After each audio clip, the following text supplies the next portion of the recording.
Greetings, my beautiful lovelies. It's Emmy. How are you? It's great to see you and welcome back. Today's video is sponsored by HelloFresh, which brings pre-portioned fresh ingredients right to your doorstep so you can prepare a homemade meal in about 30 minutes. HelloFresh has tons of recipes to choose from. It's a great way to break out of recipe ruts. It's also a great way to reach your goals with simple recipes, low meal prep, fresh ingredients that come right to your doorstep, which means fewer trips to the grocery store, which in the end saves you a ton of time. HelloFresh offers a wide variety of options, including quick and easy, which includes 20-minute meals, low prep, and easy cleanup. The packaging HelloFresh uses to send you your food is already recycled content. HelloFresh also makes eating well easier with options like family-friendly, calorie-smart, pescatarian, and vegetarian options every week. And this week, my family's favorite recipe was the curry spice chickpea bowls. So if you'd like to try HelloFresh for yourself, go to HelloFresh.com and use my code emmymade16 for up to 16 free meals and 3 surprise gifts. Big thanks to HelloFresh for sponsoring this video and for their continued support so I can make better content for all of you. Now today, I am going to share with you something I started over 6 weeks ago, and it is for Hoshigaki. Now I've wanted to make this for so long, ever since I saw them hanging from windows and balconies when I lived in Japan. Hoshigaki is something that I've always wanted to tackle, to attempt, to try, and to taste. I've done none of these things. Today, I'm finally going to give Hoshigaki a taste. Hoshigaki are dried persimmons, also known as kaki in Japan, and it is not really a painstaking process, but more of a process that requires a good amount of patience. Now, in a nutshell, the process is taking persimmons, which are a late fall fruit, peeling them and prepping them, and then allowing them to dry while kneading them daily so that they dry evenly. So you get a very sweet and lovely dried persimmon. Now, the use of the word lovely is definitely in the eye of the beholder because the resulting Hoshigaki is very dark in color, almost black, and covered with this white kind of dust, which looks a little bit like mold, but it is not. It is actually natural sugars that come out of the persimmon through the drying process. And I wouldn't judge you if you looked at that and you'd said, Emmy, I think that's a little sus, because the white on the outside does look a bit like mold, but it is not, I assure you. And today I'm finally going to taste my homemade Hoshigaki. But first, let me walk you through all of the steps I did 6 weeks ago to arrive to the point we are at today. Let me take out my notes first and get to the page of Hoshigaki, which is right. These are my notes. These are the things that I did. Persimmons are a beautiful late fall fruit. In fact, in Japan and in California, you may see these bare trees, and in the bare trees, on these seemingly kind of dead branches, you'll see this beautiful orange, almost red fruit peppering the trees, and that is a persimmon. Now, there are 2 types of persimmons. There's the Hichiya and the Fuyu. Now, the Fuyu looks like this. It almost looks like a little mini pumpkin. Isn't that sweet? We used to have a couple of these trees in my yard as a kid, and my dad loved eating these. The Fuyu are a little bit shorter, a little bit squatter, have the same bright orange coloring, but the biggest difference is that the Fuyu can be eaten hard and crunchy, like an apple, which is the way my father preferred eating them. But the Hichiya, which I don't have, you can just try to imagine one right here. It's a little bit more pointed in shape. It's a little bit more kind of like a droop. That cannot be eaten hard. In fact, if you bite into an unripe Hichiya persimmon, you'll be met with a very terrible puckery kind of sensation. They are not astringent, really. They're not edible at that point. And some people that do not like persimmons have had that unfortunate experience of biting into an unripe Hichiya persimmon. So those persimmons, on the other hand, have to sit at room temperature, the sepal side, that's the petal side, down, and allowed to soften until they almost feel like a water balloon. The skin will get really, really thin, and the flesh beneath it will be really puddingy and soft. At that point, you can cut it open, and then you can just scoop the flesh out. It's really great in baked goods if you make kind of a persimmon spice bread or cookies. It's just lovely. Or you can just scoop it out and eat it as is. It's very sweet. It tastes almost pumpkin-y. It just kind of begs for any kind of spice accompaniment. It's absolutely lovely. So I ordered my persimmons. I believe I got them from Frog Hollow Farms. They arrived beautifully packed in a bit of straw, and they were firm. You cannot do this process with ripe Hichiya persimmons. They must be hard. So wash them thoroughly, dry them thoroughly, and then we're going to remove the sepals, which are the leafy kind of portion of the persimmon. And I found the easiest way was just to gently lift up on them, and that will reveal this kind of shoulder of the persimmon. It's also recommended to wear gloves while handling the persimmons because they are so astringent. They can actually roughen up your hands and kind of make your hands very dry. So make sure they are protected. And then using a sharp paring knife, we're going to create a little shelf. We're going to cut the shoulder off the persimmon, cut right into it and go all the way around, and it will remove a little kind of donut of flesh from the top and flatten it out. Next, you're going to use a very sharp vegetable peeler, and using one downward stroke and turning the persimmon, you're going to carefully remove the peel.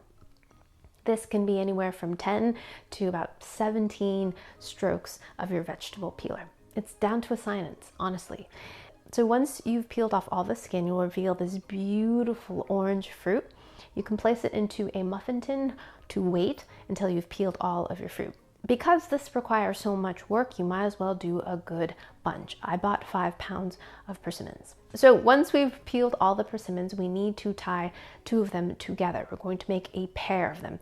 Cut a length of cotton twine about 18 inches long and tie one end to the stem of the persimmon. Now, traditionally, the persimmons are cut from the tree with a little bit of the branch on top, so it forms a little T, which is just perfect for tying on the string.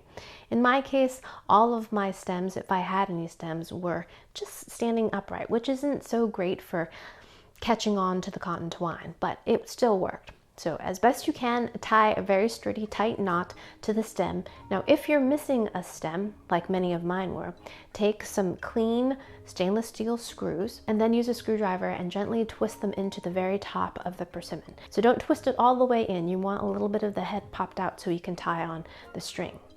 Now that we've got 2 persimmons tied to one length of string, we need to dry them. Now, a good place to dry your persimmons would be outside in a nice sunny spot where they get lots of air circulation. I considered doing this, but we have a lot of fat neighborhood squirrels around, and I didn't want to feed them the fruits of my labor. I just used the handle of a broomstick and placed it in front of a window. Then I placed the persimmon pears over the broom handle. Ideally, you would use pieces of bamboo that are nice and wide so that when you drape the twine over, the fruit do not touch. So I just took little slips of cardboard and I used that as a bit of a crutch to spread the top portion of the twine apart so that the fruit didn't touch, and that just worked beautifully. So if you don't have a big piece of bamboo or a big pipe, try using some cardboard. So leave the persimmons to dry. In front of a window is great. Air circulation is really important. So nowhere damp, no basements, no darkness, because again, air is our friend here. We want to dry out the fruit. So I found several tutorials that said to dip the persimmons briefly in some boiling water before drying. Others said to dip them into alcohol, and as the drying process continues, they would dip them into alcohol, all to inhibit mold growth. I didn't do any of that. I watched a few videos on very traditional Hoshigaki making, and none of them dipped them into anything, so I thought, fingers crossed, let's just try to do this au naturel, and it totally worked. And I'm assuming the inherent astringent nature of the unripe persimmon has something to do with deterring any mold growth. At any rate, I didn't have any problems with the mold growth. And within a day, you'll see that a thin kind of skin starts to appear on the outside of the fruit. And when you initially hang them, they are so beautiful. They've just got such a vivid orange color, and they're just so cheery and gorgeous. And as they dry, they darken in color, and they start to shrink. After a week or 10 days after your persimmons have been drying, very, very gently. In fact, in the very beginning, just barely kind of give them a squeeze. Now, the reason why we're doing this is to create an even texture.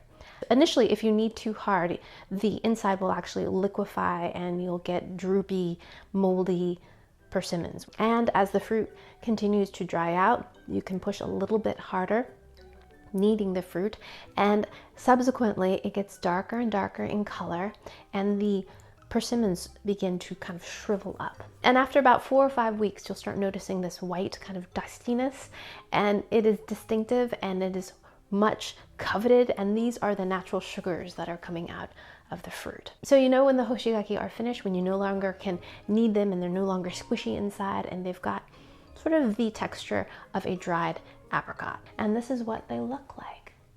Aren't they incredible? Isn't that kind of gnarly? That white stuff is not mold. So as you can imagine, Hoshigaki are quite expensive because of how much labor is involved in creating them, and they are often eaten with a little bit of green tea. So let's go ahead and cut one open. And that's what it looks like inside. Alrighty, finally, 6 weeks later, let's give this a taste. Itadakimasu.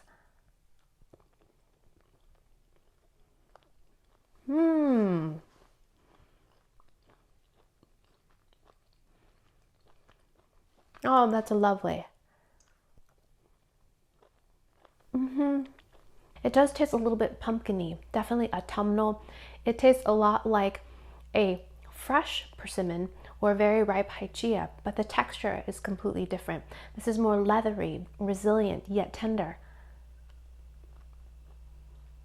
Delicious. I do admit that these look a little bit intimidating with their dark color and dusting of sugar, but they are absolutely lovely. I highly recommend at least trying them, if not making them for yourself. It's such a wonder to see them progress and to make them, and just to see them hanging in your window. They're just so stinking cute, bright orange, especially in the beginning, and cheery, and then just seeing them every day and remembering, oh, I gotta squeeze my Hoshigaki.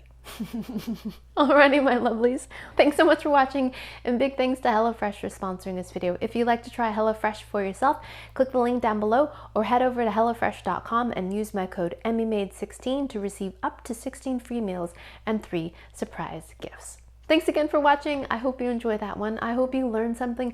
Please share this video with your friends. Follow me on social media, like this video, subscribe, and I shall see you in the next video. Toodaloo, take care, bye!